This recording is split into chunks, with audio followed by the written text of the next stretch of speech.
It's May 1st, 4 o'clock. Welcome to my happy hour Q&A. I'm glad to see so many new faces, and I'm glad to see so many people coming back. So hello again, and hello for the first time. If you're new, all are welcome, and all questions are welcome, although it may take me a little while to get to them because I'm getting a good, healthy number of questions. So first things first, because this is a happy hour, I, of course, have today's gin and tonic. Because they're so fast to pour, that just seems to be the thing of choice. But there's so much variety because there are so many gins out there. So today's gin is Magellan. And it's actually, if you can see, an iris flavored gin with a bluish tint. And it's just, talk about a floral gin. It's about as floral as you can get, and it's absolutely lovely.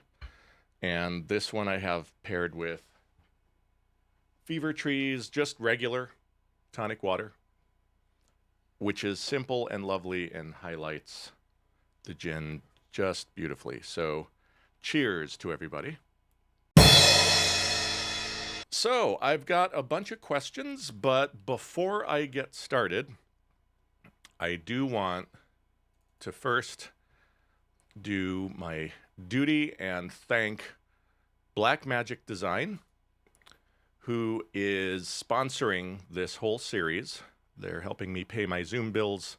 So thank you, Blackmagic Design. You probably already know who they are. They're responsible for DaVinci Resolve. They're responsible for a whole range of cameras. In fact, I'm grading a program shot with a Blackmagic camera right now. They also make the ATEM line of switchers. They make all kinds of great stuff for web broadcasting. Go to their website, check them out, and thanks to all the engineers who make all of the hardware and all of the software that we all get to use on a daily basis. I also want to give a shout out to Flanders Scientific.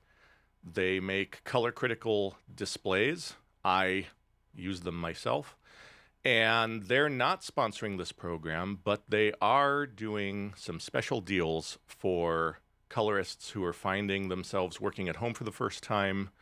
If you're an independent colorist, you don't necessarily have super deep pockets, but you find yourself needing to get a color critical display for working at home, give them a call. They are probably going to be willing to cut you a bit of a deal. So, Flanders Scientific. I also want to thank, as I always do, Gaia Mount and the producer that I worked with on my last film, Wang Sun-jun, for generously allowing me to use Carry My Heart to the Yellow River for example footage in this project. And I also want to thank Italian filmmaker Rosario Brucato for allowing me to show a few examples from the project that I'm grading for him right now. This is a work in progress, so I'll be peeling the curtain a little bit back so you can see behind the process. And a little bit of business, so you probably already know about this, but if you don't, when you first signed up via Zoom, you had the opportunity to ask a question. But if you have additional questions, you can go back to my webpage, vanhurkman.com, and there's a pinned article up at the top. And if you go into that article, that gives you all the information you need to know about how to register if you haven't registered, or if you want to ask another question, there's a form for you to do so right there. So please keep the questions coming. I've been getting some really good ones, and I'm always happy to see more. Now, if I get a repeat question, it will be something I will be directing at previous episodes where that question's been addressed. I'm trying to figure out a good mechanism for doing this, but be aware that all the happy hours that I've done so far, except for the last one because it was a busy week and I haven't gotten to posting it yet, but they're all on this YouTube channel. Every single episode, every single question, and if you go inside of any one of these videos, you'll see in the description all the different questions that have been asked. So at this point, before you ask a question, you might want to check the existing episodes, see if it has been addressed. But even if it has been addressed, maybe I didn't go into enough detail, you can refine your question based on knowing about this. And now I'm going to go ahead and start talking about some of these questions that I have gotten. And the first one that I'm going to talk about is from Vladimir Blinov. Is Vladimir Blinov out there? I'm not seeing Vladimir, but it's a fairly straightforward question that I'm going to answer in a different way. So for this question, I'm actually going to share my screen. Actually, what I'm going to do is I'm going to read the question. What is your remote grading pipeline? Are there any specific software or hardware systems you use to make it easy? And the answer is I don't use any special hardware or software to work grading remotely. I mean, DaVinci Resolve has a whole remote grading way of working that is great if you have a remote system set up with a monitor somewhere where the client is. And there are a lot of filmmakers that work this way. This is actually not a new feature. It's been around for a very long time. It's very refined. And the idea is that you have a Resolve workstation connected to a monitor set up as you would, with a perfect duplicate of the project and the media that you have on your Resolve workstation, viewing with your monitor, and hopefully the monitors match. And if you're set up that way, then your Resolve workstation can control over IP through the internet the remote workstation. So you're basically remote controlling their workstation, which is ganged to do everything that you're doing. And it's a great way to work. I don't bother because most of my clients are low-budget filmmakers, indie documentarians, and that's just not realistic for those kinds of projects to be setting up. I don't have outposts of my own out in the world like some of the big facilities do. So I do know other colorists who have various methods of shipping hardware to a remote client and then streaming it using some reliable hardware-based streaming service, knowing that they're controlling the monitor. I don't do that. At the very least, and this is another question that will come up later on, I know colorists who, and this came up in discussion last week, send iPads, calibrated iPads that they know they can count on to the client for remote viewing that way. I don't even do that. The way I work with my clientele is pretty humble. I basically use a combination of sending still images, and then I switch to Frame.io, and we talk about what kind of display they have, and I send them a few tests to get their feedback on those images, to get a sense of what they're probably seeing. But really, the way that I control remote grading is just by adherence, rigid adherence to a particular workflow. So what I do, and I'm going to go ahead and switch, and this is just from years of experience, is I iterate grades based on doing a few sample grades from the most important scenes of a movie, much as I would do with clients working in person who are supervising a grade, but who don't have enough time to sit through every single day of grading. I go through all the important scenes. I pick 2 or 3 key shots from that scene. I grade those and I send them to the client. And I don't have version 1 sitting here, but for example, I've got all of my sample grades from version 2. It's a ghost story, in case you're wondering why she's so pale. And I generally don't inundate clients with all of the examples from the whole movie all at once. Instead, I'll tackle the first chunk of a movie to see if we can reach a consensus just on a few scenes at first. And then based on the feedback I get there, I'll do another round refining those grades and then adding a few more grades to the mix. So you can see there are a few subtle differences there. And now I've pushed into some additional scenes. And then based on the feedback I get there, I'll do, in this case, we went to 4 versions of grades.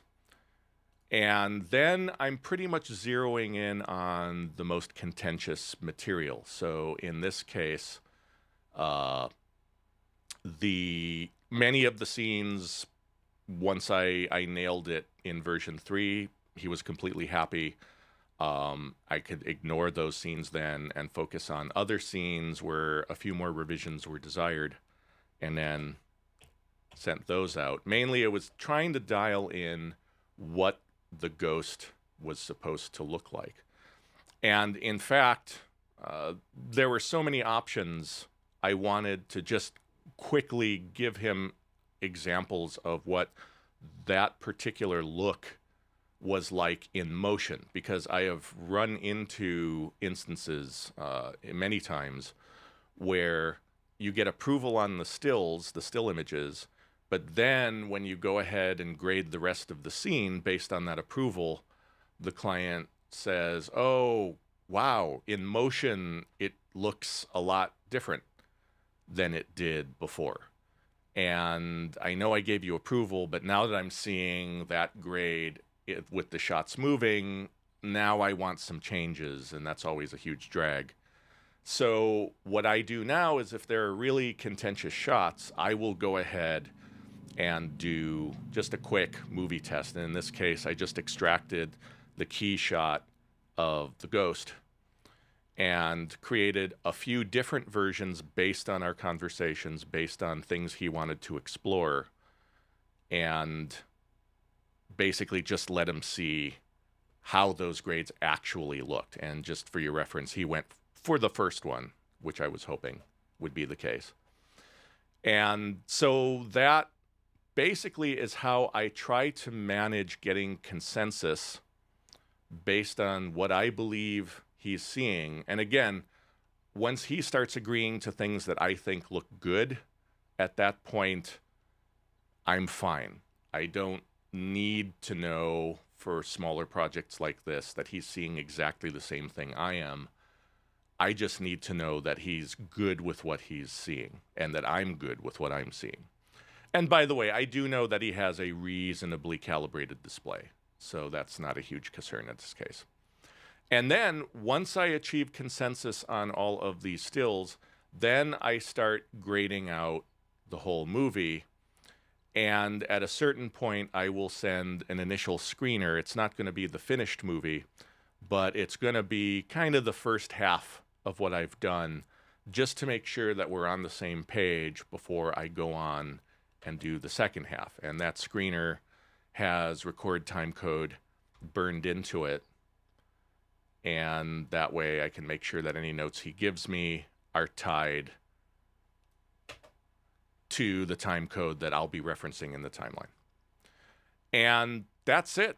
That's how I do it. Basically, my goal is not to waste the client's time and thus not to waste the client's money. And so I try to make sure that we work in a very structured, step-by-step workflow so that before I do a lot more work, I have agreement on, little bite-sized chunks. So that's how I really handle working remotely. It's not necessarily by using fancy equipment. It's by just being really structured in how I manage the clients. So the next questions I have, again, are about monitoring. And these are, by and large, questions that I can just answer verbally. So first off, let me take a look at Jim Jordan's question. Are you out there, Jim? Jim Jordan. I am not seeing Jim Jordan. But the question is very similar to one asked by Brandon Jones. Is Brandon Jones out there? Yes.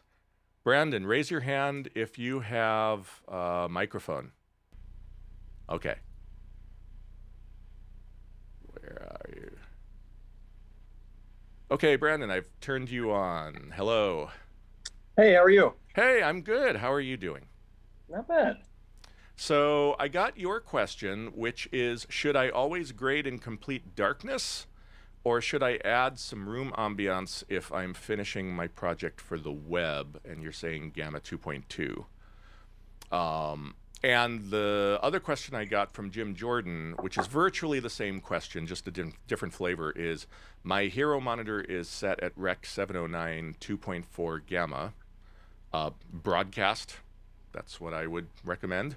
And the output is set to the same, but often I make media for the web. Should I change the output gamma to Rec 709 2.2 and make a grade? What is the workflow? So this is a really common question, and my answer hasn't really changed over the years, although one of the things I'm doing for a kind of a research project of my own is I'm wanting to start digging more into sort of bigger company guidelines for how they think video for the web should be finished. Specifically, if there's anything special that anyone's doing, I'm making it my business to try and see what those things might be. My perspective is that I am always grading to Rec 709 Gamma 2.4. And no, you should not be grading in absolute darkness. There should be a surround or bias light behind your display that extends around the display and kind of falls off against the wall. And that should be, and this recommendation has changed over the years. The older recommendation used to be the bias light should be 10% of peak white on your display. The current recommendation, as I understand it, is 1% of peak white on your display, which is a lot lower, obviously. There's, I would say, a bit of fungibility there. If you were at 5%, I don't think you'd be thrown out of the colorist club. But yeah, if you really, really, really want to adhere to the current correct standard, if you can see right here, look, there we go. SMPTE updated their reference viewing environment document to ST 2080-3. This was back in 2017. That document the previous document had been retired for a while, but there was no replacement for it. They finally updated that. So that's where you would find recommendations on how you're supposed to work, at least as far as SMPTE is concerned. Makes sense. Now, the question about what about the web is a very good one, but the current information that I have and that I've been going by, certainly on the projects that I have posted to the web, my own films, is that the gamma is something that relates to the surround environment.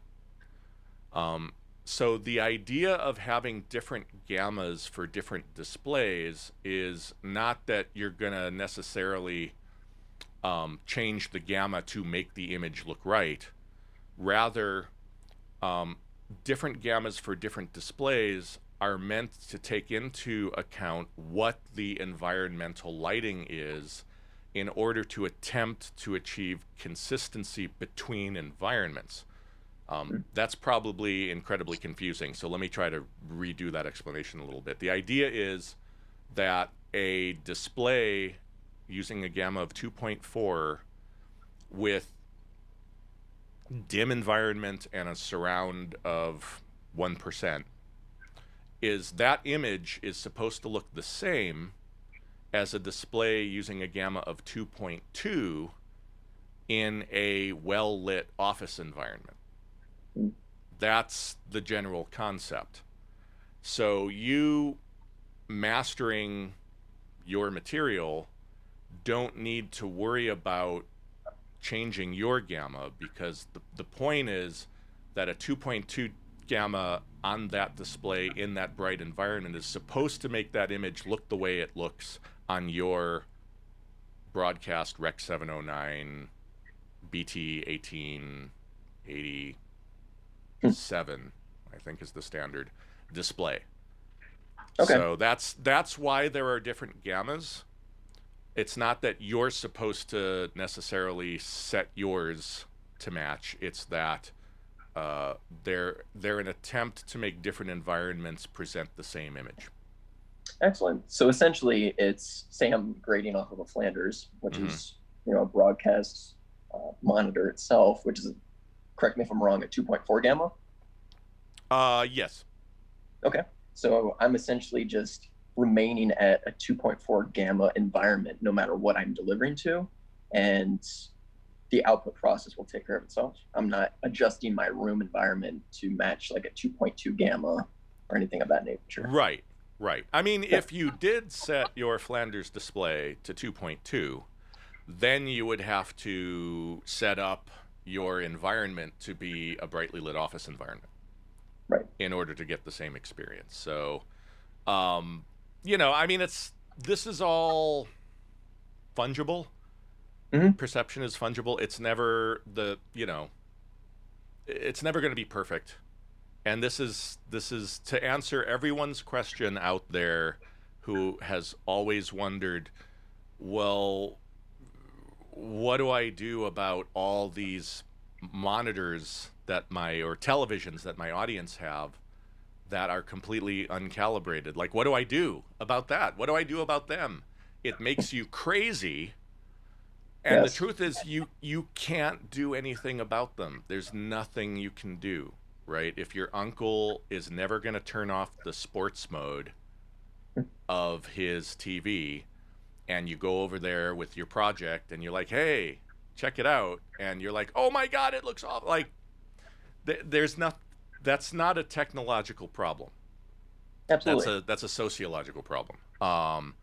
And the best that we can do as finishing artists or as colorists is to make sure that we're delivering an image that is going to look correct on a properly adjusted TV, so that at least if it's going to be wrong on your uncle's TV, it's going to be wrong in exactly the same way as everything else is, right? Because everyone's grading to the same standard, hopefully, which means that your uncle is experiencing a consistent offset in every single program that he watches. Or, your grandmother with an older television is experiencing a consistent offset in everything that she's watching, because everything's wrong in the same way. So it's consistency that's the goal.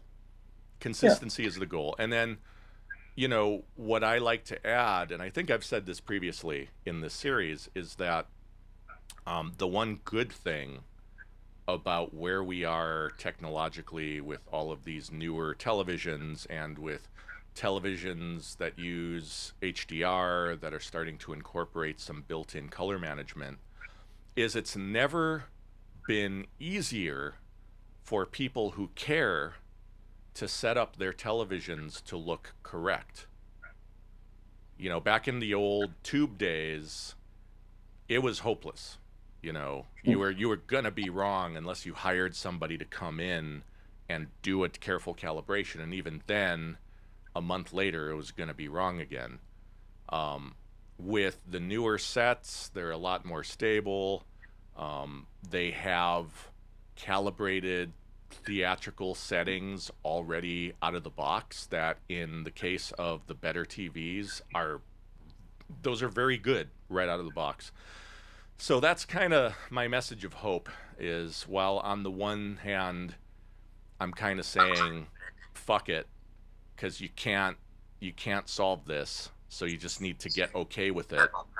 On the other hand, I have confidence that the people out there who care the most are able to get what I am giving them.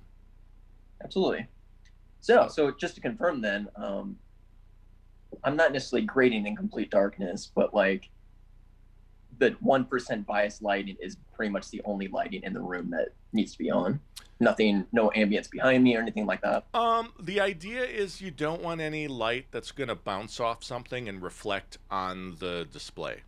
So Okay. any light that's reflecting on the display casts what's called a veiling glare, and it reduces the apparent contrast of the image. And that's significant. So, for example, if you have a white wall behind you and there's some task lighting that isn't shining on your display, but it's bouncing off the white wall, then you're going to get a veiling glare because of that. Yes.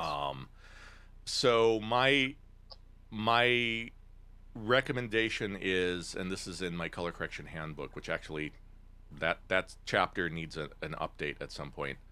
But you can have task lighting, but it has to be very directional, and it has to not light up anything in the room that's going to reflect onto your display. So I know a lot of grading suites have egg crate meshes over their cool new LED lighting that is very directional, and make sure that the light falls right down onto the client table where the clients are going to have their notes and things.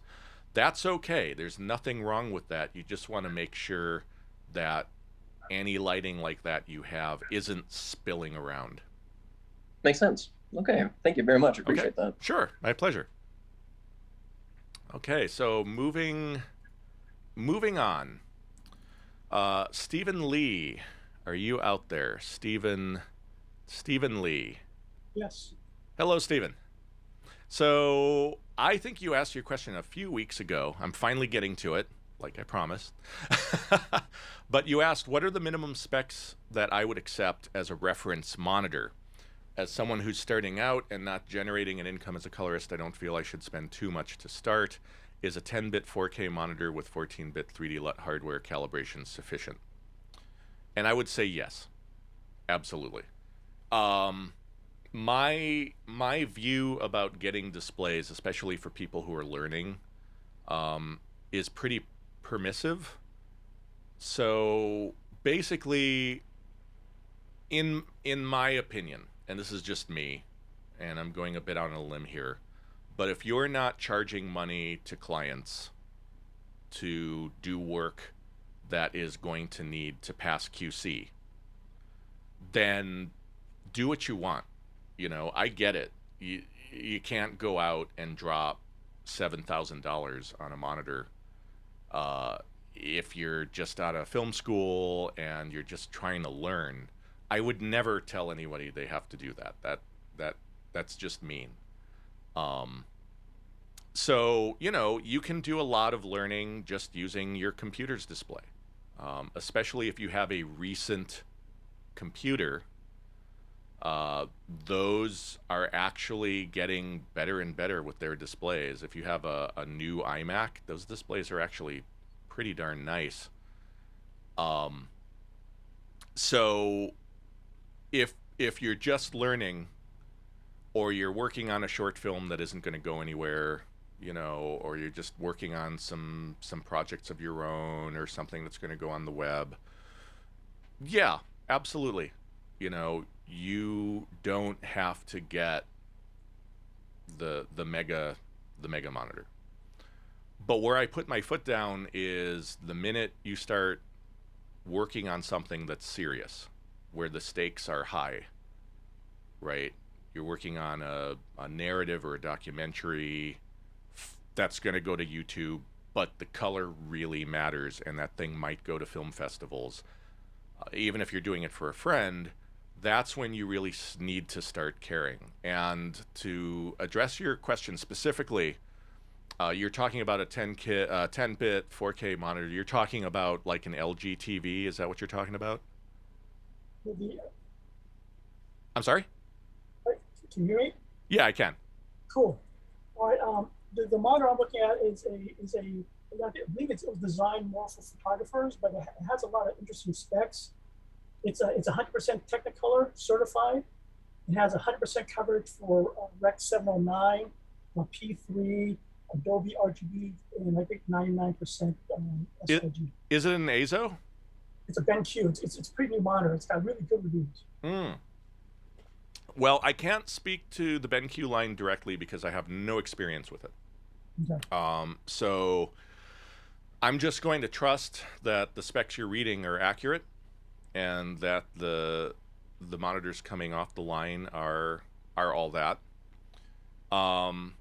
You know, if they're calibrated from the factory and that calibration is good, you know, absolutely, for where you're at in your career, that could be a very good starter display. Now, the one thing that I would always recommend for people who are going off the beaten track and using displays that aren't typically used in post-production is to go out and find out who the local calibrator in your area is. Where are you located? I'm in San Francisco. San Francisco. Okay. So there are ISF home theater calibrators, and there are post-production calibrators. I have to believe, and there's overlap between the two. But if you go out and find a calibrator, then you can have that person come to you and measure your display, and they'll tell you right off the bat that it is or is not up to snuff for professional work. And based on that, you can then make your decision about, okay, do I want to trust bigger projects on this thing? In terms of 3D LUT hardware, there are a lot of different options these days for that. I know Flanders Scientific has their Box.io. Certainly, Blackmagic Design has a few different options for inline LUT calibration of a signal. So, and you know, those have always been used at the very upper echelons of post-production work. So that's a perfectly great way to go. The thing I always tell people is when you start getting into getting a more unorthodox display and getting a LUT calibration box, you also have to factor in, are you going to be making the investment into a colorimeter? And then are you going to be making the investment into having that colorimeter regularly calibrated with someone who has a spectro? And are you going to be making the investment into the calibration software required to take those readings and make that analysis and generate the LUT? Because, and this happened to me when I was earlier in my career, you know, yeah, you can get all kinds of lower cost displays, but when you factor in getting an appropriate colorimeter and the software, all of a sudden you're looking at a lot more money. And then it never ends because now you've got to get that colorimeter calibrated. And you think, oh, okay, now I got the thing, but no, every year I still have to do something else. So, you know, that's just part of that game. If you're going to be dealing with, you know, I know colorists who use consumer televisions and calibrate them for doing a certain level of work. It's a valid workflow, but you've got to be on top of that calibration, and that's not necessarily cheap. So, you know, check it out. I mean, certainly if you've got a calibrator in your area who has all that, that's a great way to go. And then you don't have to own that stuff. It's their problem to take care of it. And then they come and you pay them whatever they charge and they do their voodoo, and then they go away and you have a calibrated display for however long the calibrator says that's gonna last. Because some television, some display technologies drift faster than others. Okay. So does that make sense? That makes sense. Although when I asked a question, I wasn't furloughed. I found out last week that I just got furloughed. So maybe this is not a pressing issue for me at this moment. Yeah. I understand. I understand. I mean, and it's tough. It's why I keep talking up the Flanders displays, because they're working with people, which is awfully nice of them to do. Because it's a horrible thing to be going along and it's all of a sudden, oh shit, now I need a $7,000 display out of the blue, or a $12,000 display, or if you're working HDR, those displays can be $20,000 to $40,000, depending on what you're getting, and you need it to do the work, and it's like, oh my god. So it's a it's no small decision to make, and yet a colorist's display is probably the most important investment in that whole room, because if you don't have the right display, then you can't really see what it is you're delivering, and that's the job. That's the most important part of the job, is that what the audience is going to be getting. So Thanks, Alexis. sure, my pleasure. So next question, and this is Bjorn Bellenbaum. Bjorn Bellenbaum, are you? There you are. Hello, Bjorn. Mute myself. There you are. Yes, I can hear you. Great. Hello. Hi. So where are you on Earth? I am in New York City, Brooklyn. Okay. Brooklyn Market. So you're asking the question that I partially answered before. Yeah. What do you tell your clients when you send them a file for remote review and they ask, how should I watch this? Now, first off, no one ever asks that of me. They just assume that whatever they have is fine. I'm usually the one bringing it up. And these days, I just really hope they have a recent iOS device. If they've got an iPhone from the last couple of years, or an iPad for the last couple of years, that I have a reasonably good idea of what they're going to be seeing, and that just makes life easy, especially since Frame.io has, which I use for client review when I can, has an iOS app, which makes that just easy, so I don't have to think about it. Short of that, I just try to make sure that I know what they're using.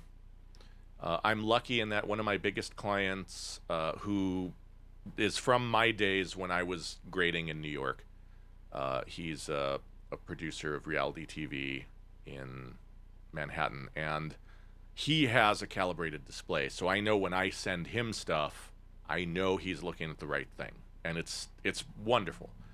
Yeah. One thing I tell clients who are interested in having a display is that the companies like Flanders Scientific that sell color critical displays also invariably have a line of B quality displays, right? They're not the A level, great contrast, yada, yada, yada. But even the B level displays are still color calibrated.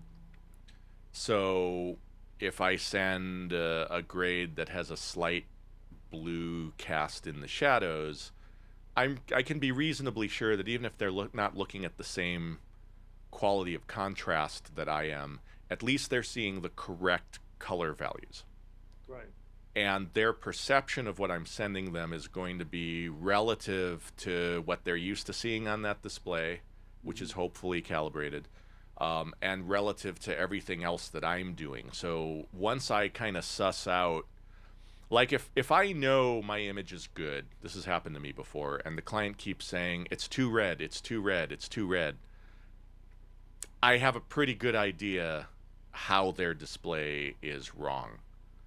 And usually what I do in that instance is I will have a conversation with them. Again, it's all about talking these things through. And I will ask them, is there anyone else's display you can use? Do you have a friend with a suite that has a good display? Can you take it over there? Just, I don't want to be the one to tell them that their display is junk. I want them to realize it for themselves. And, usually that works. The other thing that happens, and this is true of projects that I do that end up on the film festival circuit, is that towards the end, when we're really getting into the nitpicky little details, right? The things you only see in a darkened theater, there's usually a handful of things that I'm thinking, I don't know if they really want me to do that because I think that's their display. What I do is at a certain point, I usually try to withhold a few hours in the job and say, look, I think we've taken this as far as we can take it on just one viewing. I think you should watch this at a few different film festivals in a few different situations, all of which I guarantee will be different. I mean, I've had three projects on the film festival circuit, and I've just learned to not care about, the various levels of calibration or appropriateness of each projector I end up getting my movie on. I'm just happy to be there. But once you've seen your movie in a few different situations and in a few different people's houses as well, right? Usually they come back to me and they go, we understand what you were saying, and either no, it's fine, those things I thought I wanted aren't important, or they go, okay, you know what, the image was just a little warm in all the situations. And then I know, okay, great. This is really just a preferential thing. This isn't a display thing. And I'll happily make that change. So that's how I try to manage it. And it's also how I try to manage client expectations of, how is this going to look out in the world? Everyone's afraid of that. And I understand. But at a certain point, you kind of have to give up and just accept that the world is a chaotic place and you can't control it.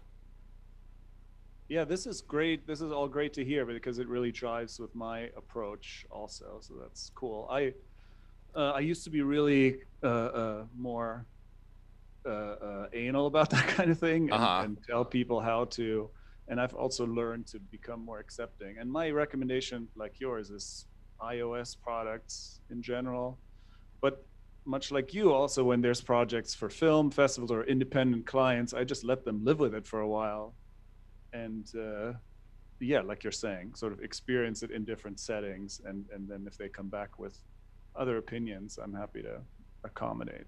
Well, so that's great. In that situation, I think as an artist, if I can put on my filmmaker hat, when you've had the opportunity to watch your movie with several audiences, it's not just the color, right? Your perception of the timing of the movie is going to change a little bit. You're going to really see what works and what doesn't before that hopefully final deliverable that whatever distributor you end up getting, even if it's you on YouTube, is going to need, right? So as you have all these screening experiences and you go, oh, you know what? That one scene is just a little too dark. I know I wanted it darker, but Alexis told me this could be a problem on certain projectors. And sure enough, there's that screening where no one could see what was happening because it was too dark. And so maybe I should lighten that up just a little bit just to make sure that in that situation, at least audiences are going to see something.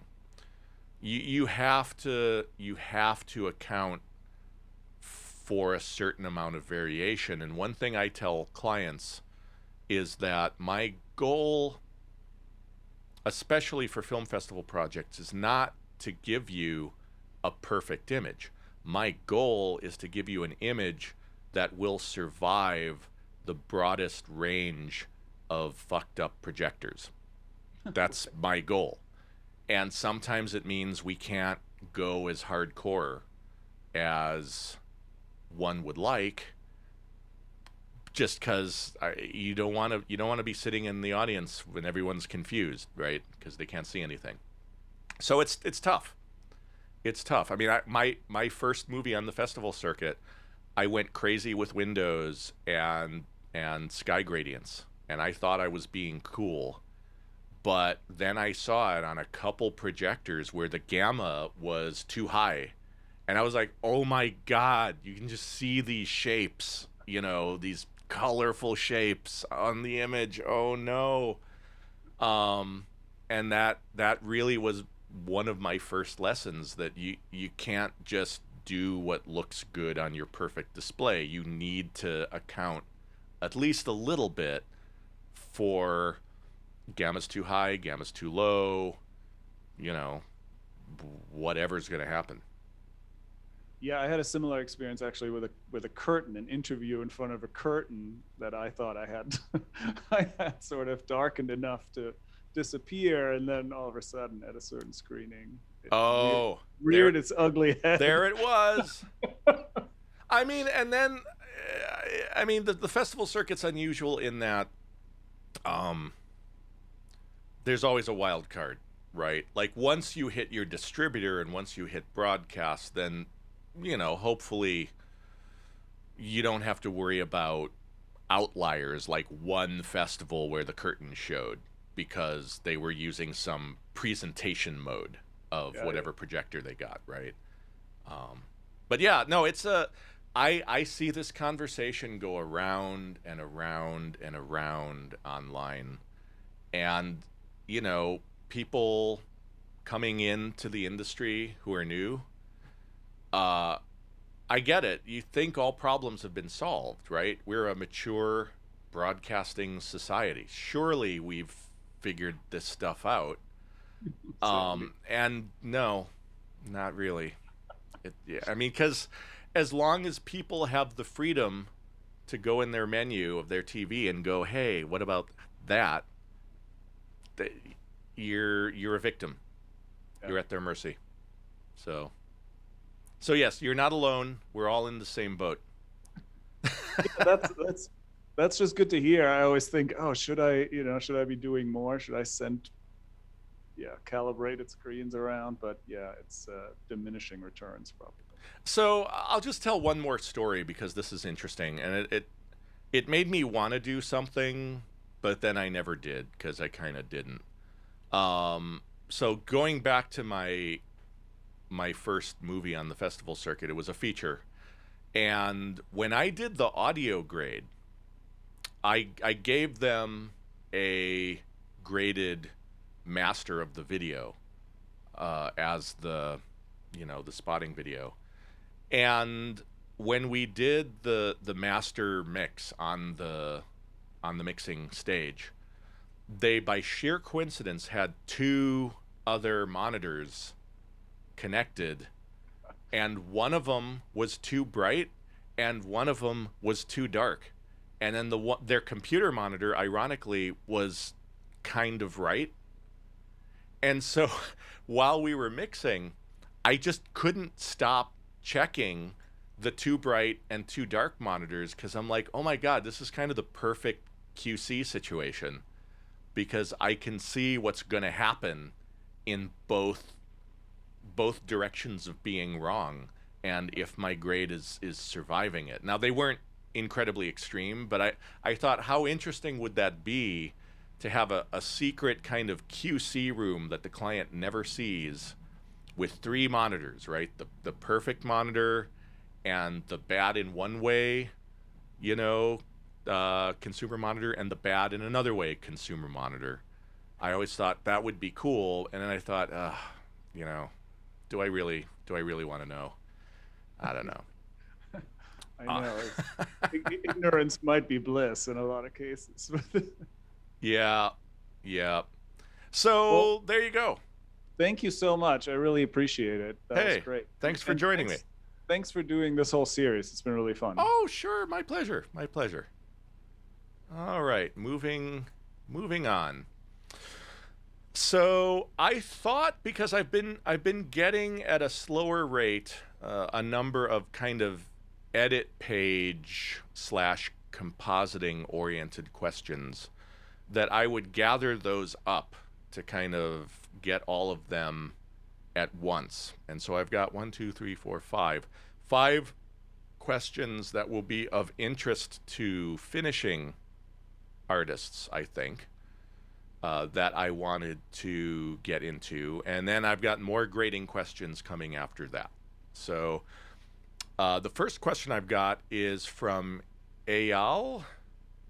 Is Eyal out there? EYAL. This was a question that was asked last week during the program. I don't see you out there, but it's all about trying to use marker names and other metadata for file naming and burn-ins and getting a little bit lost.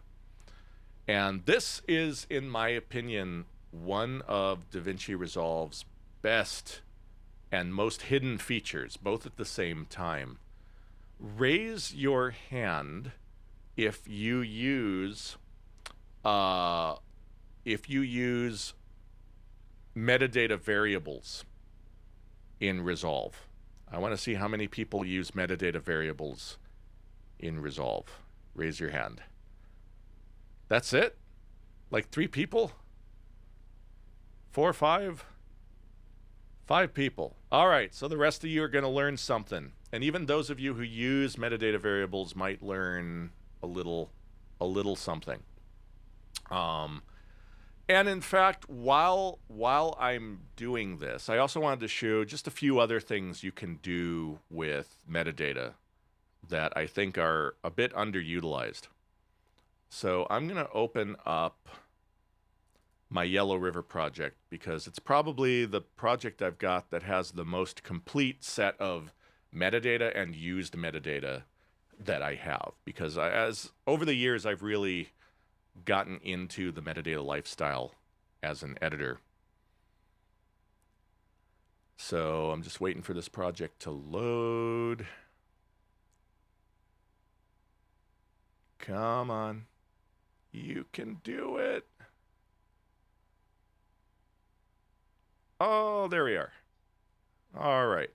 So I'm going to jump into the edit page. And in fact, you know what? I'm not going to jump in the edit page. I'm going to jump into the media page, because the media page gives me this giant, nice media pool that I can screw around with. And I'm going to take a look at my offline media here. And in particular, I'm going to look at the Red Monstro footage, which I have organized by day. And if I look at any one day's clips, the first thing I want you to notice is the clip name is very real world. But I didn't sit here and type all that stuff in because there's just no way.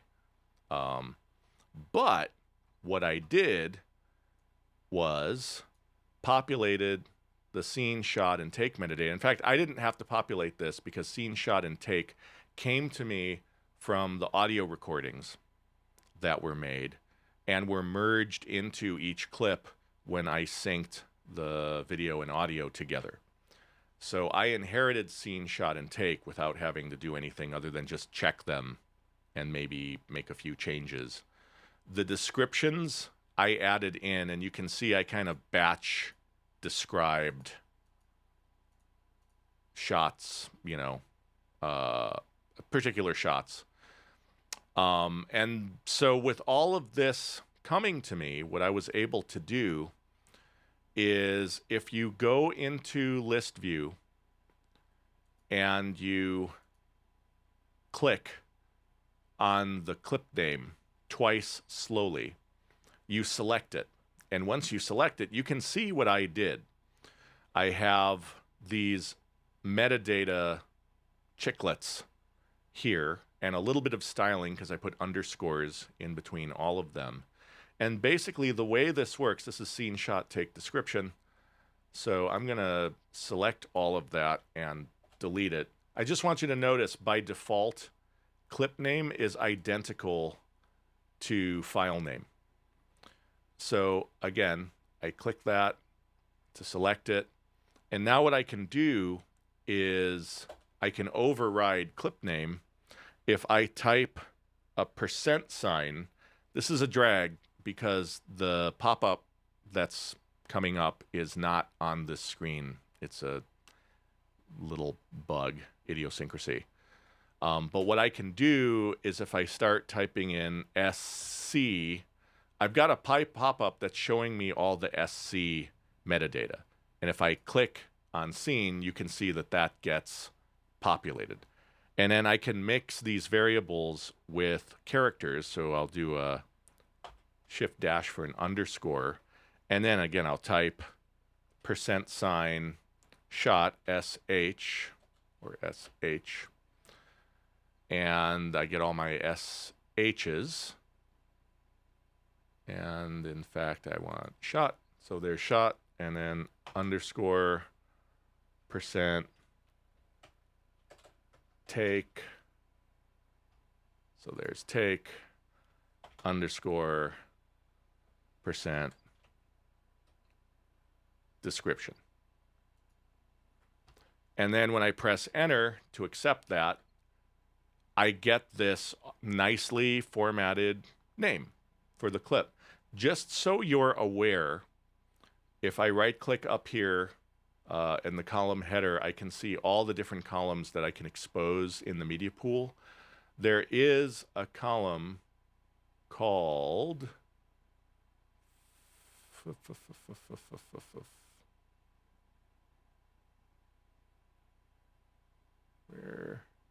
file name. That's right. It's up at the top because file name and clip name are two most important things. So when I turn that on, you can see that the file name always shows the actual name of the file for purposes of conform. So the deal is the clip name is for the convenience of the artistic team. The file name is of necessity for reconform and media management.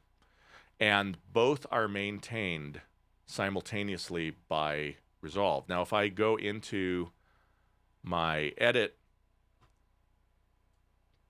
page, you can see that I've got all my cool clip names here.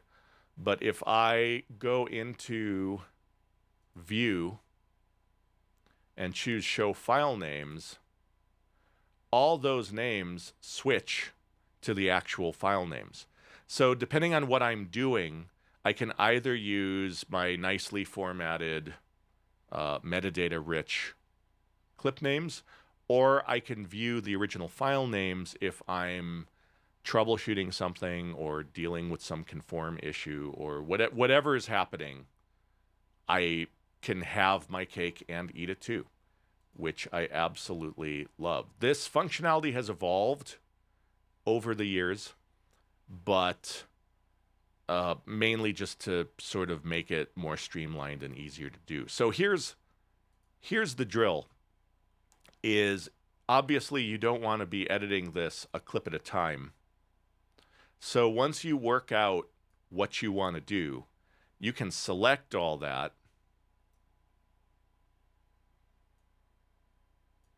and then copy it. And then one thing I like to show people, because it's not always obvious, is if you multi-select bins in the bin list, the media pool shows you the aggregate of all selected bins. In fact, if I go down here, now I'm looking at every single clip on every single day. And what's cool about that is with this aggregate selected, I can go ahead and select all of my video clips, right-click one of the selection, and go down to clip attributes.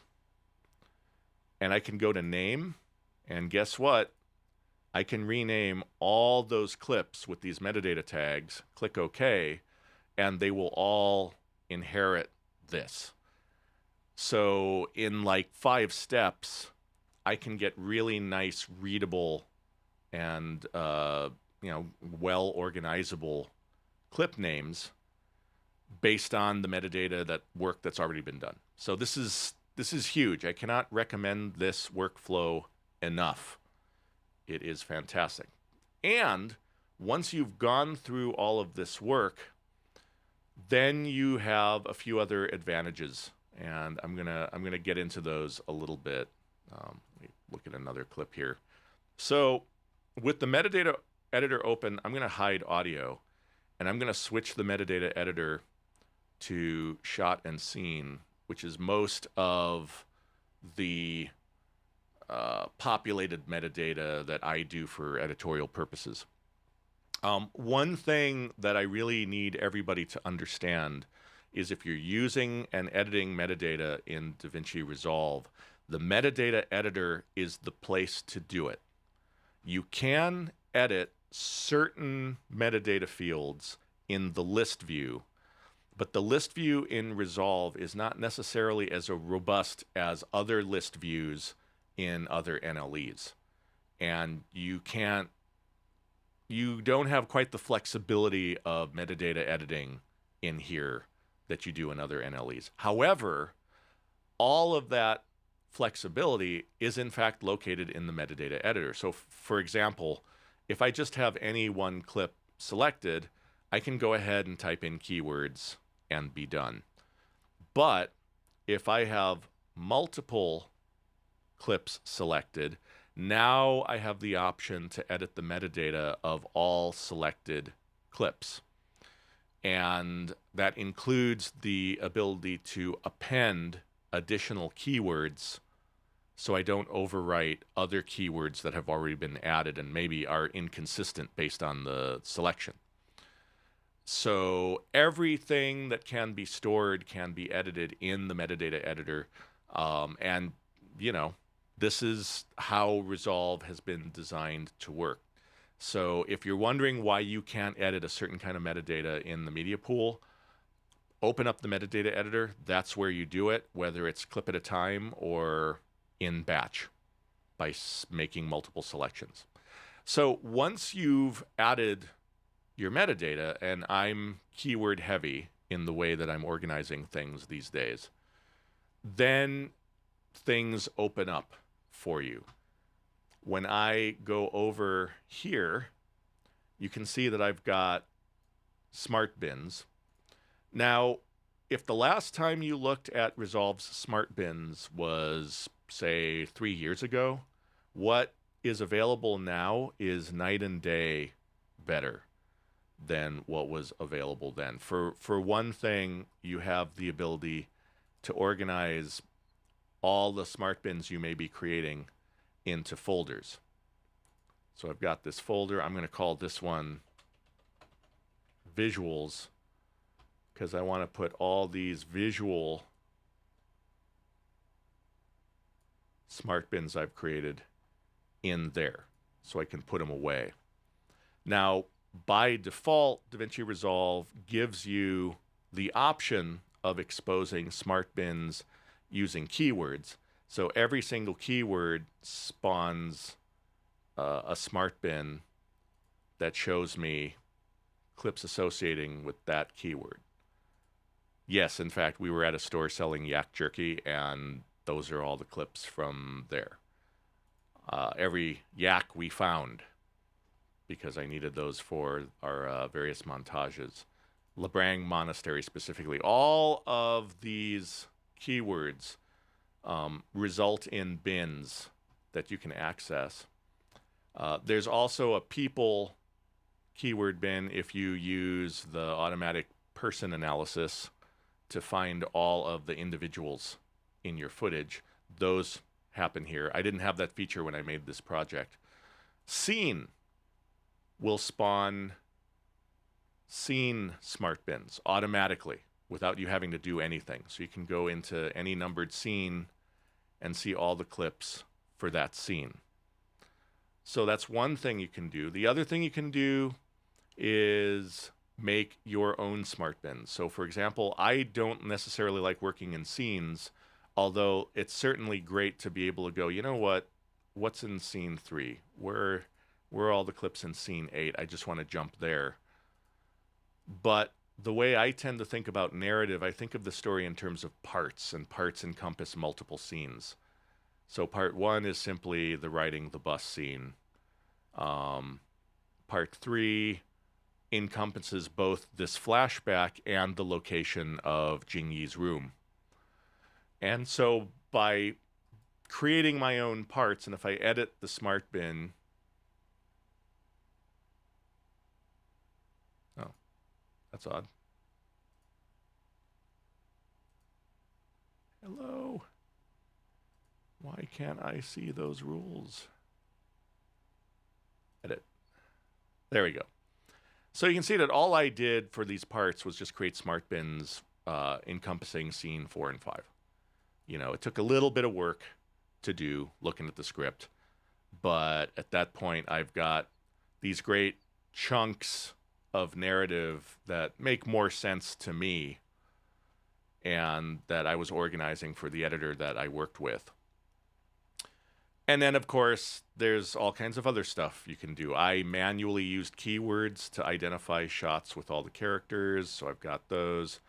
And I have these visual montage-oriented, keyword-driven smart folders, just because I knew at a certain point I would probably end up asking the editor, you know, show me another prayer flag shot. Where are all the prayer flags we have? And there they all are. So I just wanted to make it easier by providing my editor with the mechanism by which I think about looking for footage. So yeah, so once you've got metadata, there are ways that you can drill down into it automatically, and there are ways that you can manually create and organize smart bins to access and find what you're looking for. By the way, you can also see that for purposes of finishing, I also have smart bins to make it easy for me to isolate all red Monstro footage and all DJI drone footage, because it turns out there were things I needed to do to each of those. So yeah, that's part of the metadata variable story. I'll also, if I go into the workspace menu, go into the, I need to go into the edit page to do this, because I want to open up data burn-in, because there's a way you can use these metadata variables for data burn-ins as well. So for example, I can go into custom text, and if I want, say, scene take here, I can actually paste all that as a data burn-in, and then, oh, is that too long? Oh, you know what? I have a shot on top that doesn't have metadata in it, so this isn't showing me the right thing. But you can see, actually, I just turn that off. There we go. You can see that just by using metadata, and by the way, if I type in percentage here, you have access not just to every single metadata field that's available in the metadata editor, and there are a lot. If I scroll down here, there's a ton of information, but there's also timeline-specific metadata that can be accessed, project-specific metadata that can be accessed, and there are a few other special metadata variables that are useful for accessing things that aren't necessarily intrinsically involved with a piece of media. And all of that information can be found in the manual. There is a chapter, I believe it's in Advanced Workflows, that's all about using metadata variables. So go there for a list of everything that's not in the metadata editor. And this is great functionality. Again, I can't recommend you familiarize yourself with this enough. And these variables can also be used in other places too. And basically any place where you need some bit of metadata to automatically populate a field. So there's that. I hope that answers the question. I certainly hope to see more people using this feature because it's amazing. So Nathan Morgan asked the question, is there any way to change the volume of multiple clips in a bin? Is Nathan Morgan out there? Yes. Hey. Hello. Yeah, so the problem I had is when I'm editing, if I've got like a bin full of music, that music is all at kind of normal volume. If I want to put that all to -20, well, it's still in the media pool. Is there a way to do that? There is, and it's a walk around the block, unfortunately, at the moment. But I will tell you what it is. So what you can do is you can put all the clips you want to change the volume of in a timeline, change the volume, and then drag them back into the media pool, and that volume change will be stored. It's not what you want to hear because you're duplicating the number of clips you've got, which is kind of unnecessary and, non-optimal. But it's something that can be done. If you just have a handful of clips you want to do that for, maybe it's not the worst. No, that's a fantastic answer. As long as I can do it, I'm happy. Yes, that will work. And it comes from work that was done under the hood to enable clips that you drag into the media pool to retain their characteristics. So this also works for clips that you resize. Basically, anything you do in the inspector will be saved if you drag that clip from the timeline into the media pool. And this includes things like title generators, other generators. It's actually really, really handy. And in fact, here, let me just switch back to desktop 2, because one of the cool things you can do is, I'm going to hide the effects library. And so you've all seen the smart bins area of this bin list, but there's also, if I go to view, there's a power bins area that's available, and anything you put into a bin in this power bins area is shared across all projects within that particular database.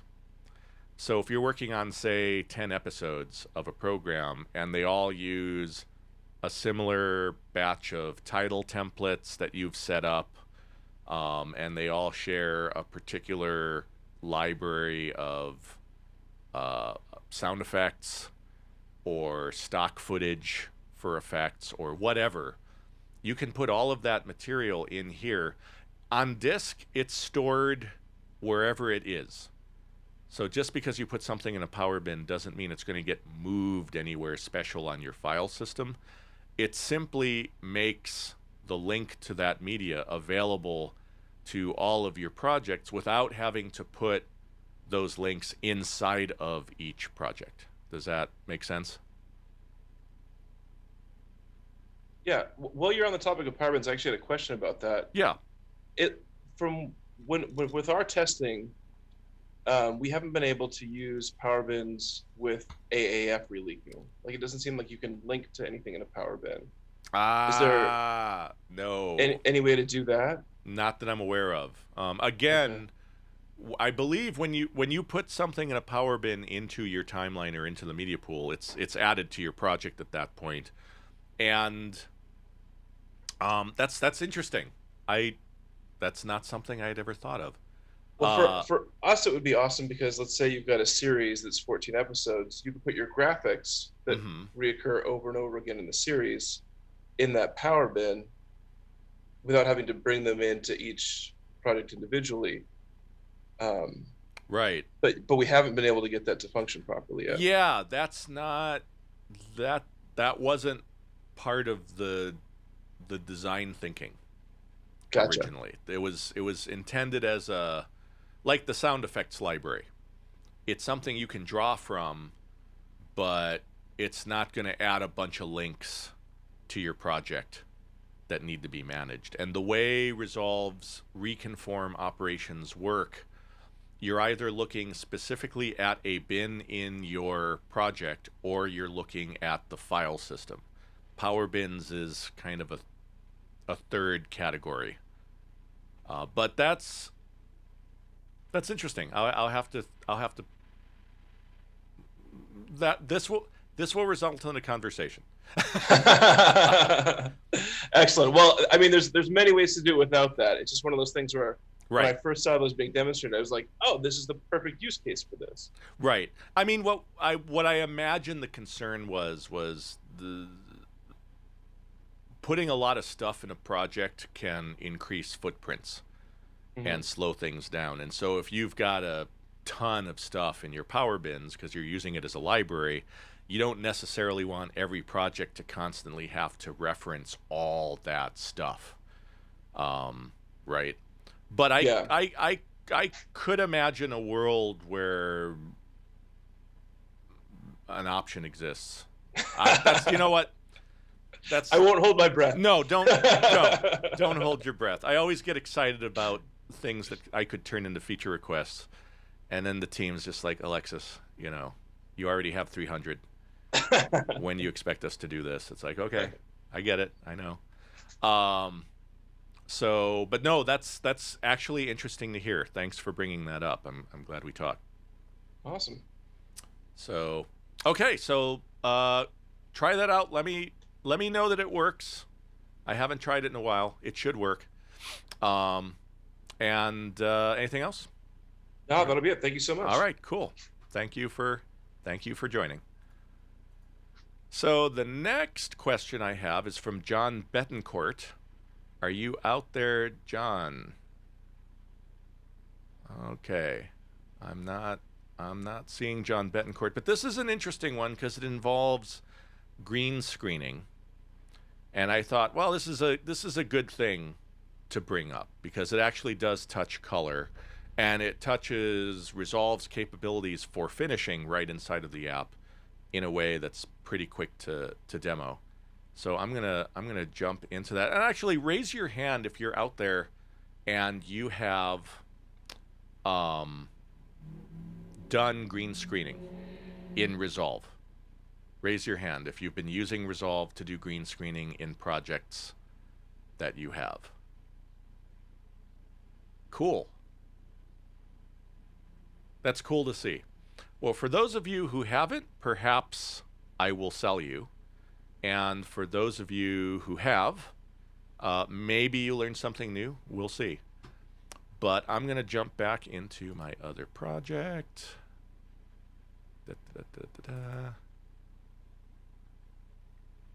Should I save that? Yeah, sure, why not? It's just a dupe. And here we go.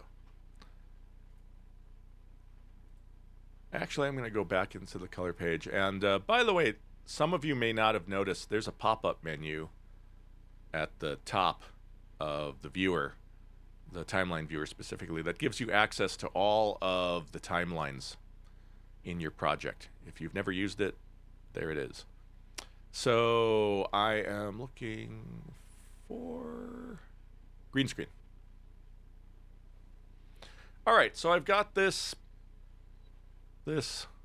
project that's a background and a foreground, and what I'm going to do is I'm just going to jump in the Fusion, and I'm not going to be dealing with color spaces or anything. I'm just going to be doing this in kind of the crudest and most simple way possible. Be aware that everything in Fusion works better if you go into linear. I'm just not going to do that here because for something like this, you don't really have to. But you should. So let no one tell me that I should have said that. So what I'm going to do is, first off, I'm going to show this a few different ways. And I'm going to start out with a way that you can use Fusion to generate mats while keeping your layers separate and making it easier to grade later on. It's absolutely a valid workflow in Resolve. So what I'm going to do is, with these clips stacked up, I'm jumping into the Fusion page, and what I'm seeing in Fusion is the clip that was on top. Just by default, whatever clip is on top, visible on top, is going to be the clip that I'm working on. If I wanted to work on the clip underneath, actually, don't do that. Why did I do that? If I wanted to work on the clip underneath, then I could turn that top clip off, and now if I go into Fusion, there's that bottom clip. But that's not what I want to do. So I'm going to go into the Fusion page, and what I'm going to do is hit Shift Space to get my Select Tool menu, because it's just a great way to make tools appear as if by magic. And I'm going to choose the Delta keyer, press Enter to add that node. And the Delta keyer is actually pretty drop dead simple. Click and drag that eyedropper over to sample whatever green you want. Done. If you want to evaluate the alpha channel, you can switch the viewer to alpha. And in fact, I'm just going to set this to be the only window. And you can tweak all this stuff if you want. What I'm going to do is I'm going to move straight into my matte cleaning. And I'm going to clean up my foreground. I just love this control. And having done just a little bit of this, I'm going to ease off the threshold. There's all kinds of other ways I could be doing this more gracefully. But I'm going for a speed result at the moment. And then I'm seeing this stuff in the background, but in this shot, she doesn't move very much. Yeah, maybe I want to clean that background just a little. No, I don't. That's going to crush that hair. I'm not going to worry about that right now. I'll go ahead and add a B-spline. By default, it attaches itself to the thing I don't want to attach to. I want to attach this to the garbage matte input, this gray input. Come on, do it. Oh.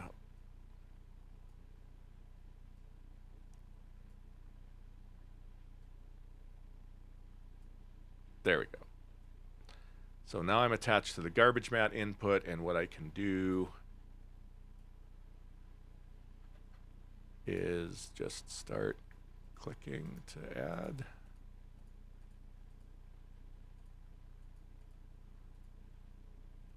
Some points. I'll invert that so it's doing the right thing.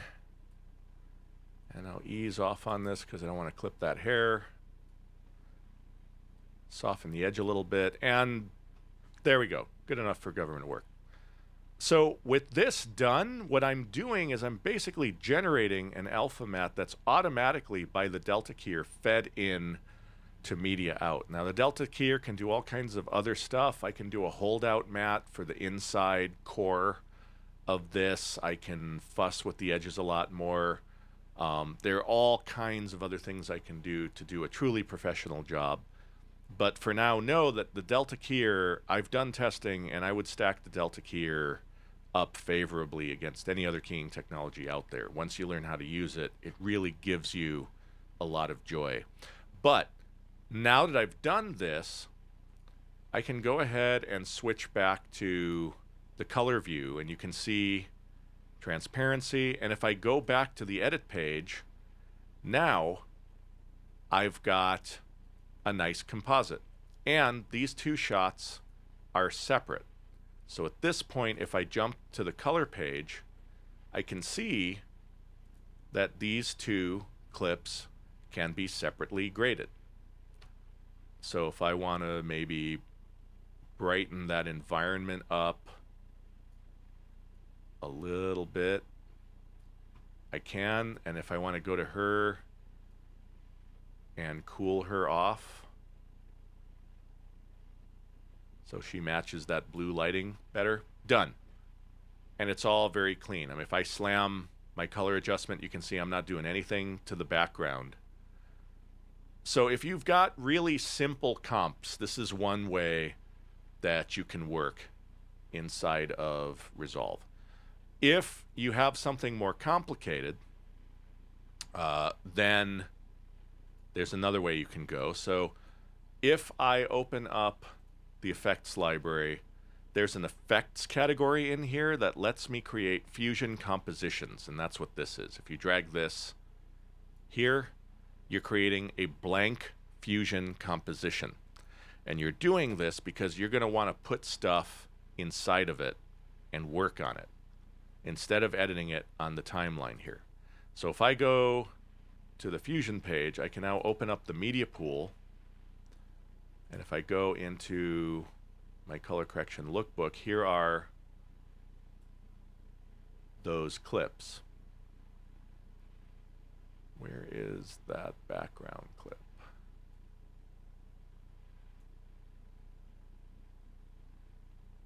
Oh, it should have been right there. There we go. BG movie. So I drop those in, and the first thing I'm going to do, just because I like pretty pictures, is I'm going to right-click in the background of the node editor, and I'm going to force active tile picture. Actually, I'm going to force source tile pictures. And nothing's going to happen until I,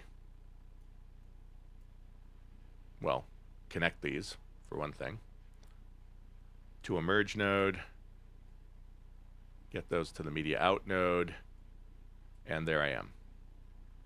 I'm going to hide the media pool. So I've just built this inside of Fusion. So these clips are now referencing the native resolution of the media on disk, and I'm in a very Fusion-like environment. And at this point, what I can do is same thing I did before. If I select this, I can add a delta keyer, do the same thing.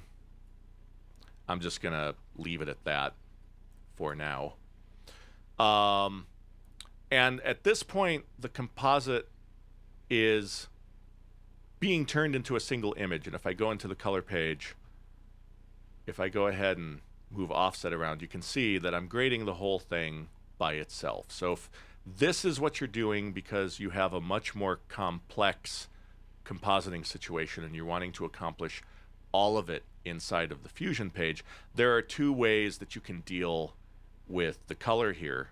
Way one is to simply go downstream of this delta keyer and add, I'm going to grab my select tool here, the color corrector. This is the native color corrector in Fusion. And it's not the world's most complicated or sophisticated color corrector, but it does the job if you're just trying to match a couple of plates together. So if you want to tweak this, I can go ahead and blue her up, and you can see that this is having no effect on the background node, and it's having no effect on the alpha node because the color corrector is smart enough to only be affecting the RGB channels. The alpha channel is ignored. Now there's a way you can force a color correct of the alpha channel if you want that in your toolkit of ways of manipulating alpha, but you, by default, if you're just batching plates, this is one way you can do it if you're comfortable with this tool. If you're not comfortable with this tool, then there's another way that you can do this, and that is by, I'm going to add, and it's in IO. In the IO category, you can add another media out node. And what I'm going to do is I'm going to take this delta keyer's output and I'm going to attach it to this media out node. And when I do that, if I go to the color page, what I can do is I can add a source. And if I mouse over that source, I can see that that's media out 2. We now have this rollover tooltip that appears. And if I attach that to the key input, now what happens is you can see that I'm actually outputting that matte independently. Any other node is going to go right back to grading everything. But this is a way that if you have multiple masks or mats that you want to use for grading, you can feed them individually out of Fusion and into the color page. You can have as many of these inputs as you want. And so in terms of working purely within DaVinci Resolve, these are the primary methods that I would suggest people consider. So I'm running out of time because all this has gone really well. So I'm actually going to save the last 2 editing questions for next week, because I at least want to go into the first 2 of the grading questions that I've got. So that's what I'm going to do. I'm going to skip ahead to doing some grading. And the question I've got is it okay to draw a custom curve or use contrast plus sat to correct log footage? I've been hearing color scientists say that this way you throw away the color science and just do whatever. This is Juandi. Is Juandi out there? Juandi. Probably Juan Diaz, maybe? I'm not seeing a Juan. But I will answer this question. And actually, you know what? I will recruit someone else to help me answer this question because I want to get another perspective. So, Isabelle, we haven't talked in a little while. Raise your hand if you want to have a chat with me about this. Isabelle Barriere. Hello. Oh, I've lost. There you are. Isabelle, turn your microphone on. Hello, are you there? Yes. Hi. Hi. So I know how I approach log footage, and I've talked about it before as well. In terms of, it depends on how much time I've got. If I have a good budget for grading, and I really feel like I want to nitpick the normalization from log encoded footage to Rec 709 or whatever, then I will go through and basically custom create my own delogging curve. But if I'm in a hurry, the project is expecting me to do 1,000 shots a day, then I'm probably not going to do that, and I will either use Resolve Color Management or I'll use the Color Space Transform node, depending on what I think is going to do me some good. I'm curious, how do you approach this? About the same, depending on the time you have to spend on it. Mm-hmm. Yeah, both solutions. Really, it depends on the time you can spend. But color management seems to be the best way for the moment, compared to the LUT solution. So it's, but also it's, I think it's the best. If you're short in time, then you will work this way. Now, here's the real question I have: is how passionate are you about delogging or normalizing the long way? How much extra goodness do you feel that gives you in the final result when you can work that way? It means that yeah, it's you feel more comfy, and also because you need to work, if your client is there with you, it's going to be a bit longer, so you have to work before Hmm. to reach that level. Also, it can be if you don't have enough time, it's a bit risky because it doesn't react everywhere the same, considering Well, what you are. that was going to be my next question is, do you craft a normalization curve on a per scene basis? And by scenes, I mean narrative scenes, like, the beach scene and all the shots thereof, because they tend to be similar to one another, one would hope.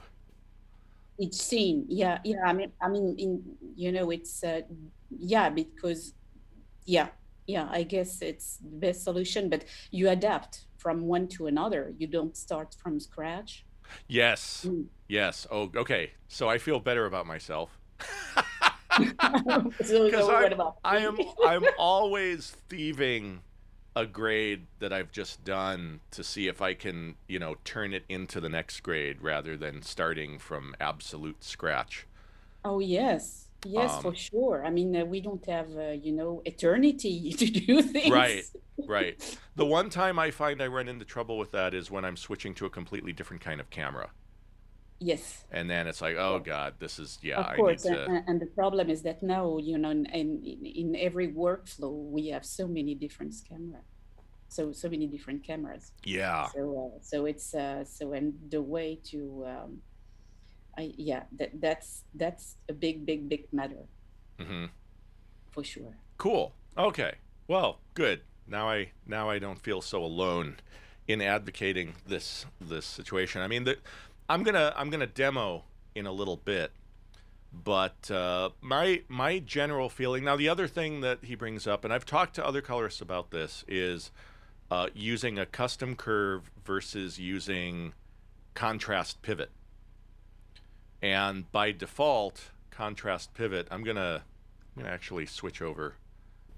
And if I go here, and I go here, and I'm just going to blow away that. So here I am. I've got a piece of log footage. Uh, there are those who will use contrast, and they bank on being able to pivot for one thing to make that work, and they also bank on Resolve's default behavior of compressing the shadows and the highlights so that when you use contrast, you don't just clip, you just compress the harder you push contrast. And I know colorists who advocate this approach. They feel like this gets them where they want to be, and then maybe they'll do a little bit of tweaking. And my response is, it's not the way I work. But if you're doing a little bit of tweaking and the result is good and you're satisfied with it and your client's satisfied with it, I'm not going to badmouth this approach, but it's not the way I work because I know that this sort of default S curve you get isn't really a delogging curve. It can fake one, but I kind of feel like I would rather get my hands on the curve myself and just do what I feel is looking right relative to the camera and the scene. Do you work this way at all, or Isabel? Yeah, about yeah. Oh, I mean, Hmm. do you use contrast and pivot at all to do Yeah, this? not strictly, but uh, not right away, I would say. Okay, I most of the time I use the contrast, after I have used lift gam again. gotcha, gotcha. That makes sense. That makes sense. So my general response to this is, honestly, I don't feel like there's any wrong way to get there so long as you're satisfied with the results. Because really, and I discuss it this way in my book, going from log to a quote unquote normalized Rec 709 look is just a big contrast adjustment. That's all you're doing. You're expanding contrast. And depending on what you want your final result to be, there's kind of no wrong way to do it. However, I feel that there are definitely smoother ways of doing it and harsher ways of doing it. And I feel that using contrast and pivot will probably lead you to a harsher result than building your own curve. That tends to be how I feel about it. But using contrast and pivot afterwards certainly is fair game. I mean, at that point, you're judging the image, and that's the art of what we do. So that makes good sense. So I'm gonna go ahead and launch into how I build a curve. And Isabelle, if you see anything that you want to add that you think I'm doing strangely, or that you think you've got something cool to contribute, by all means, interrupt me. But what I'm going to do is I'm going to blow this away. And generally speaking, the way I work is I'll start with lift and gain to just park the white point and the black point where I want. I could use contrast for this as well, but I usually don't disable that S-curve business, and I don't want an S-curve for this. I just want a nice linear stretch so that the signal is occupying the space I want it to occupy. And at that point, I'll start working on my curve. And I start with an S. I don't tend to use editable splines for this, because usually I'm on my big surface and I'm using the knobs and the default position of those knobs to do this. So I'm not actually dragging with a mouse. But I start shaping that interior midtone contrast with these curves, and I kind of do a divide and conquer technique. It's the way I like to work, where I just start rounding off parts of the curve to get a sense of what I want to do. And then, of course, I'm remembering that this was a scene with a lot of atmosphere in it, so I'm actually going to lift that black point underneath this curve, because I know I want those shadows to continue rolling off in that direction, but I didn't want those harsh blacks. And I'll just continue shaping until I feel like I'm where I need to be. And then once I've got something that I feel good about,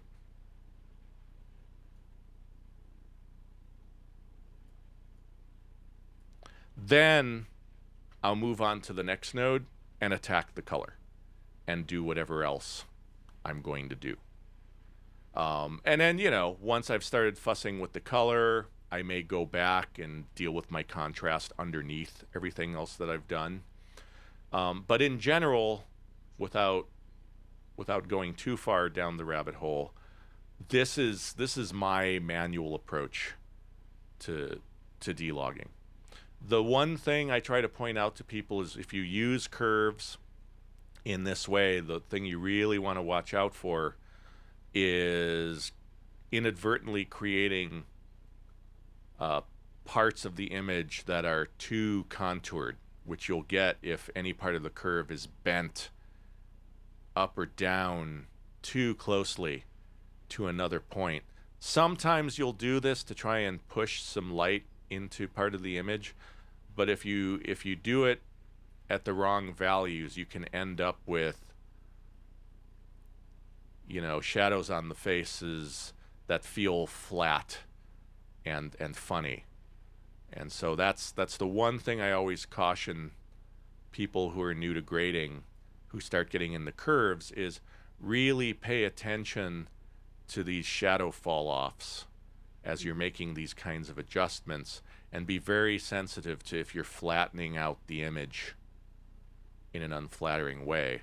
Generally speaking, I feel like the best curve adjustments look as smooth of a curve as the image looks smooth, unless you're doing something weird. So that's my 2-bit spiel. Would you have anything to add? No, nothing. It makes sense. Yeah. Mm-hmm. Cool. So, yeah, sort of as I said last week about something, I don't feel that there's a wrong way, but there are certainly less useful ways of approaching these things. But yeah, that's as that. Long as it's not destructive. Right. Yes. Yes. Well, thanks, Isabelle. Good chatting. Thank you, Alexis. Thank you. So then, let's see. One more. I'll do one more. And by the way, that last question also addressed Pierce Cook's question, which is if you're finishing in Rec 709 or any particular spec, should you always use a transform to make sure you're there, or is your timeline being there enough with footage transforms being a case-by-case basis? And my reading of this question is pretty much that it's the same question. So, I mean, certainly, again, I love color management, and I think used well, it will get you there. But if I'm being really fussy and artistic, this is when I like to get hands-on.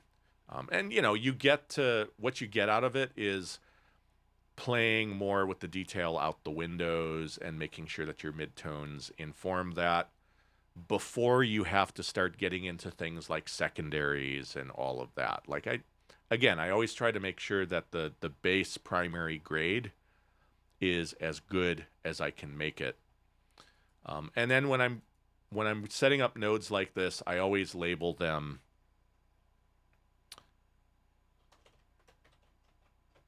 normalize and then primary. And then I take it from there.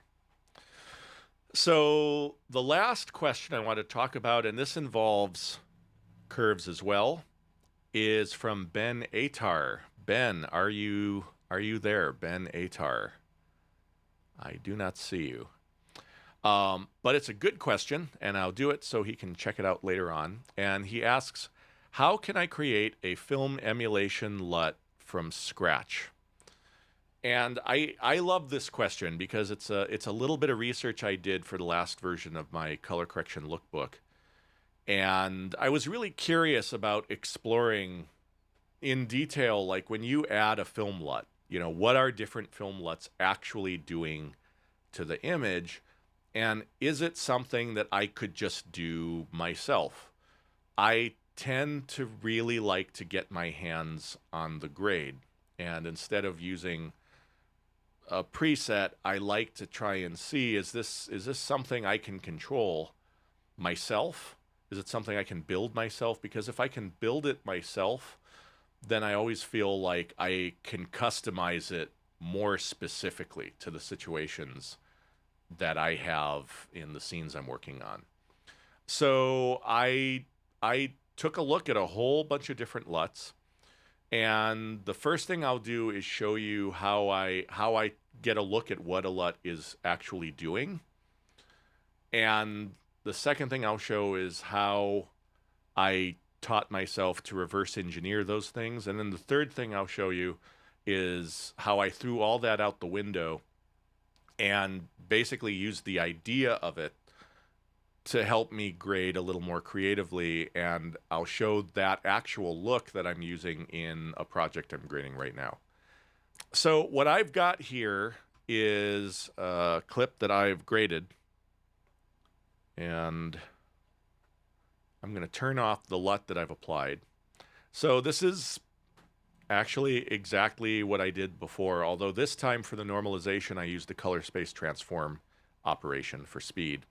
So I've got my normalization node, which took me from the log to that. So this is largely what was being monitored on set. And then this is my primary zhuzh on top of that, making sure that I am keeping the signal largely between 0 and 1023. Largely. I'm doing a little bit of clipping. And then on top of that, I plop a LUT. Now this is a LUT from a company that's local here in the Twin Cities. It's the Koji LUT series. And they spent a lot of time and worked with some really good people to figure out how they wanted to present an analyzed film look from a variety of stocks for use practically in digital color correction. And of all the LUTs that I've seen, I like theirs the most because it's kind of the least intrusive. It just gives you a nice whiff of what you want without tearing things up. And I've talked to the guys who are behind this, and they've done a nice job. And what I'm going to do is I'm going to copy just this node, which all it has is the LUT, and I'm going to go to a ramp. And this is how I take a look at what LUTs are doing, is I just will apply them to a ramp. And I'll do this even if I'm not looking to reverse engineer it or anything. I'll look at it just to see if I'm comfortable with what it's doing to the signal. And if you look at my parade scope, you can see that what it's doing is a nonlinear, bendy color adjustment to each of the independent color channels a little differently. And when you look at the ramp, you can see it's putting a little bit of blue, kind of cyan-y blue into those lighter shadows or darker midtones. There's a little bit of warmth I'm seeing in the highlights. And that's what film LUTs are doing, is they're trying to recreate the independent red, green, and blue S curves that film stocks do as a function of how those chemicals react to light and development. And so that's the magic, is it's just 3 independent small S curves. So how can we figure out how to do this? I'm going to go ahead and grab a still. I'm going to go to another clean, neutral ramp. And I'm going to split screen that still, but I'm going to split screen it horizontally. So now I can see the straight lines are what I'm adjusting, and the curves are the LUT for comparison. And now what you can do is ungang your curves and just go down the line and experiment with how do I bend the signal similarly to how the LUT does. And as you can see, it's not rocket science. It's not, bizarre magic. It's just curve manipulation. Now, am I tracing this perfectly? Not necessarily. But I would argue that the curve that I'm creating is perhaps a little more usefully smooth in areas of the analyzed LUT that are a little bit jagged. But again, this is just an experiment. I'm not saying you should do this. This is how we figure out what's going on. So then I move to the green curve and I'll bend that. That's just a very small bend up at the top. And then I'll bring that down. Oh, and of course I've got loom mix up. I should turn that off. We do not want luminance mixing on. I made that mistake when I was prepping this too. So now I've got to readjust that red curve. But anyway, you can see where I'm going with this. So I basically just try to line up these curves as best I can. And then I jump to blue. And blue channel, same thing. Small tweak, bigger tweak in the toe.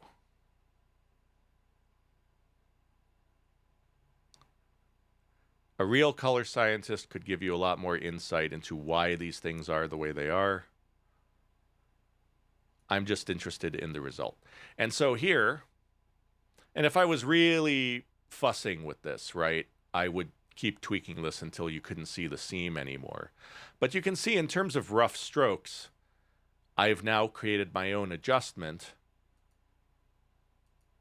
that's in the direction of what this film emulation will do. And this isn't a LUT. So what I walked away from in the process of doing this is that if I wanted to create interesting filmish looks of my own, I could just bend and tweak these channels. I mean, it's similar to if you want to do a cross-processing look. That's simply a vast abuse of the color curves to make really interesting and unusual color bleeds in different parts of image tonality.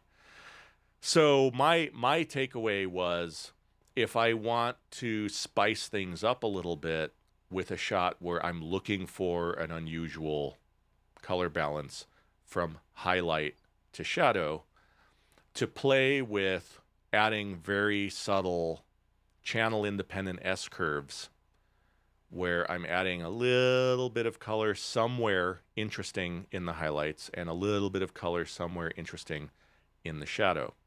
And so my practical application of this later on, if I open up this Vanishing Hitchhiker project, I'll go ahead and save that.